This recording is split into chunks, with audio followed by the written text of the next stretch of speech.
Assalamu alaikum friends. Welcome to Simply Perfect Spices. आज की recipe है नान पकौड़ा या बेसन वाले नान, जिसके लिए हम पकौड़ा बैटर बनाएंगे, फिर नान पर लगाकर इसको फ्राई कर लेंगे। सबसे पहले पकौड़ा बैटर रेडी कर लेते हैं। एक बोल में लें 1 कप चॉप्ड पालक, इसमें ऐड करें 1 दरमियानी प्याज स्लाइस्ड, हरी मिर्चें, 1 दरमियाना आलू लंबाई में कटा हुआ, 1 पिंच काला नमक, 1/8 टीस्पून अजवाइन, कूटी हुई लाल मिर्च 1 टीस्पून, धनिया क्रश्ड 1½ टीस्पून, साबित जीरा 1 टीस्पून, अनारदाना 1 टेबलस्पून, पिसी लाल मिर्च ½ टीस्पून या हस्बे जायका, हल्दी पाउडर आधा चाय का चम्मच और नमक हस्बे जायका। मसालों और सब्जियों को अच्छी तरह मिक्स करें।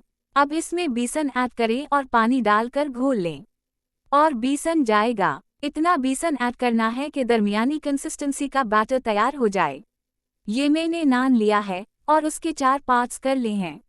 नान ले लें या पतली वाली तंदूरी रोटी ले लें।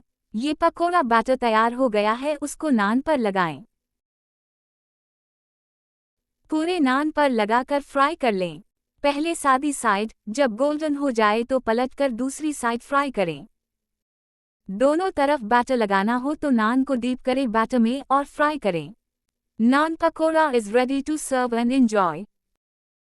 Thanks for watching. अगर आपको ये रेसिपी पसंद आई है तो लाइक, कमेंट और दूसरों के साथ शेयर करें और नई रेसिपी वीडियोस के लिए सब्सक्राइब करना ना भूलें।